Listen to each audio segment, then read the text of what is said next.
Welcome back to RR Legal Talks. In this video, we are discussing the Insolvency Bankruptcy Code Amendment Act 2026. In this part 1, we are discussing the basic details, the fundamentals. This is the latest amendment enacted by Parliament to strengthen India's insolvency framework. This amendment seeks to remove the practical difficulties these are experienced during the implementation of the IBC over the past several years. The government observed that despite significant success of the IBC, there are several issues continue to delay insolvency proceedings, including prolonged admission of the applications we are seeing, and uncertainty regarding the security interest, and disputes over the claims, delays in liquidation, and limited options for resolving distressed companies. So the 2026 amendment introduces comprehensive reforms to address all these issues. We'll discuss some of the major objectives include reducing litigation and procedural delays, and improving the speedy of the admission of the insolvency application. Another objective is strengthening the rights of the creditors.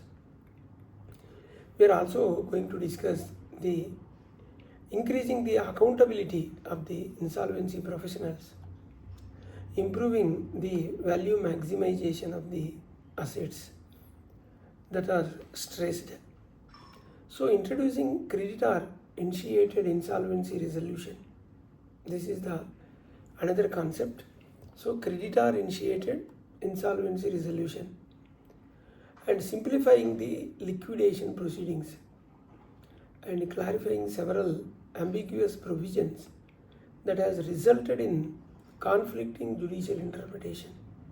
So we are going to discuss at length and the objectives of this amendment in detail. The amendment represents one of the most comprehensive revisions to the IBC since its enactment in 2016, and is expected to make the insolvency process more efficient, transparent, and commercially viable. Why was there a need amend the Insolvency Bankruptcy Code again? This is the question generally comes, because many times it is amended. Now what is the need? IBC has transformed India's insolvency regime since 2016, but practical implementation over the years exposed several operational challenges. Some major issues identified are many insolvency applications, many applications pending before NCLT for several months despite the statutory timeline. And another reason, litigation regarding security interest. Courts frequently dealt with the disputes regarding whether the statutory dues, government dues, government charges, and similar claims constituted security interest. So another reason also, uncertainty in liquidations. Several liquidation proceedings continued for years without a meaningful process. Avoidance of transaction, another reason. Applications relating to preferential, undervalued, fraudulent transactions often remained pending long after completion of CRP. One more reason, resolution plan implementation. Even after approval of the resolution plans, implementation was delayed due to licensing issues, pending claims, and regulatory approvals. And limited resolution options is another issue. The earlier framework primarily relied on the corporate insolvency resolution process. The amendment introduces a new creditor initiated insolvency resolution process, that is called CIIRP, creditor initiated insolvency resolution process for specified categories of the corporate debtors. So the amendment seeks to improve efficacy, reduce delays, and provide greater certainty to all stakeholders. So what are the important changes introduced in the definition section of the code? The amendment introduces several important definitions to eliminate ambiguity and ensure consistency throughout the code. That includes the registered valuer. A new definition of registered valuer has been inserted by referring to the definition of under the Chapter 17 of the Companies Act 2013. So why this is important? The valuation plays a crucial role in CIRP, liquidation, resolution plan, sale of assets, avoidance of transactions. So by adopting the Companies Act definition, the amendment ensures consistency across the corporate laws. Another definition, service provider.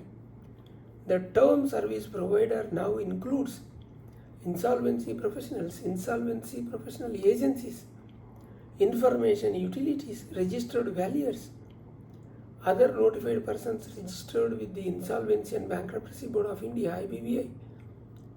So the board definition recognizes the various professionals who contribute to insolvency bankruptcy process and enables the appropriate regulation.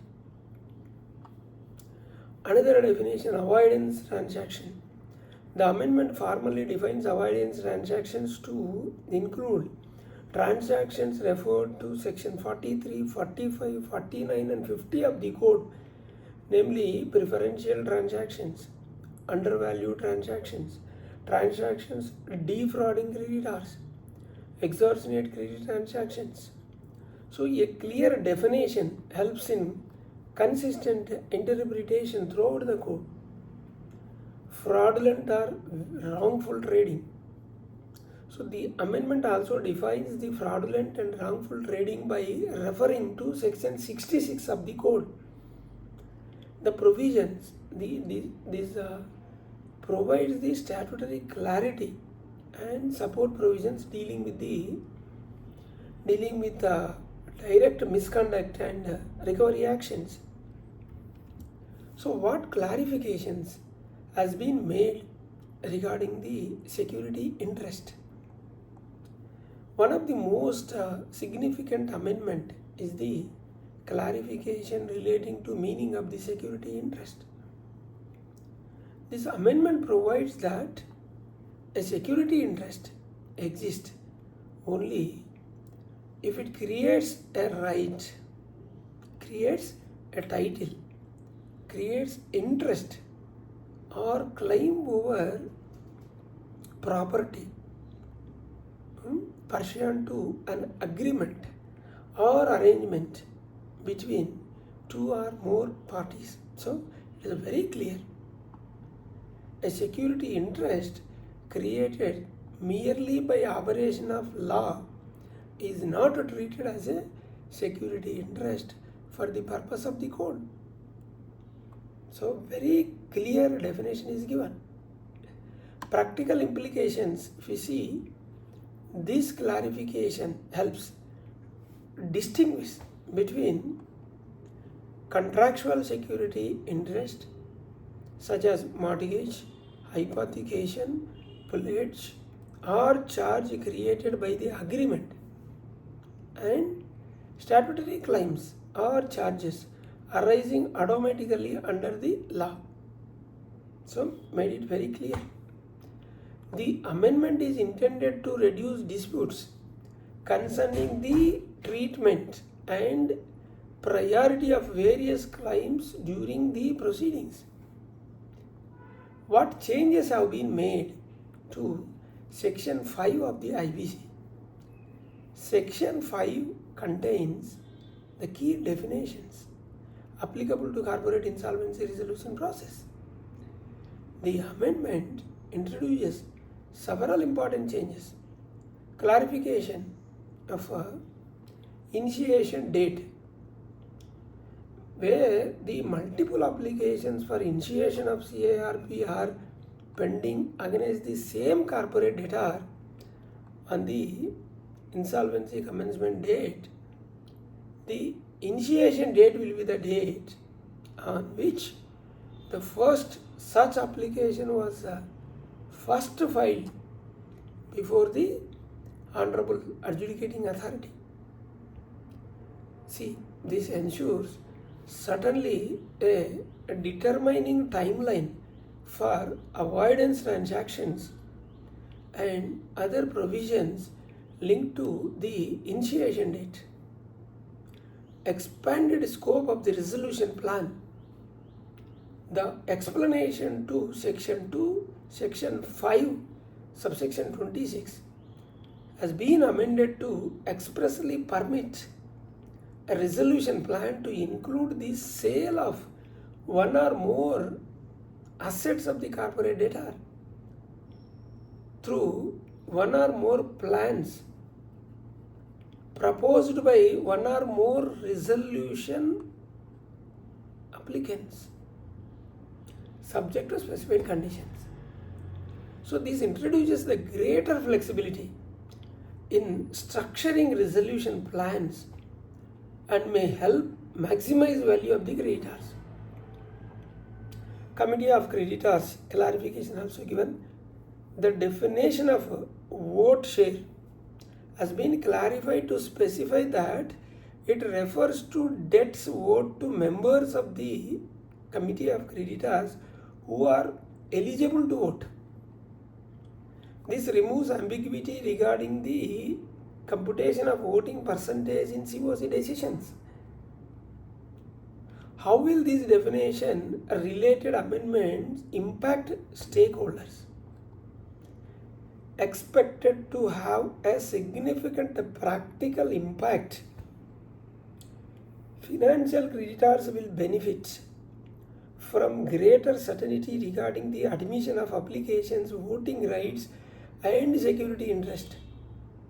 Operational creditors will gain from the clear procedure provisions and a reduced scope for interpretational disputes further.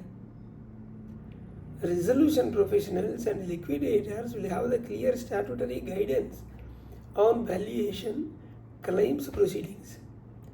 Registered valuers now receive express statutory recognition under the code, reinforcing the importance of the professional valuation in insolvency process.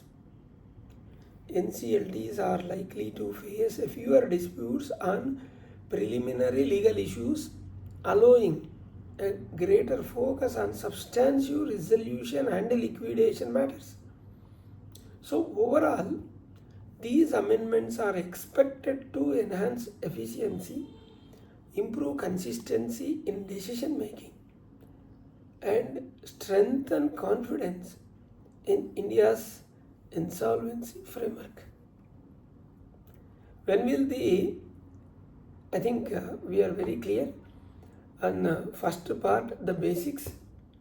We will meet in part 2. We'll go in detail. Thank you.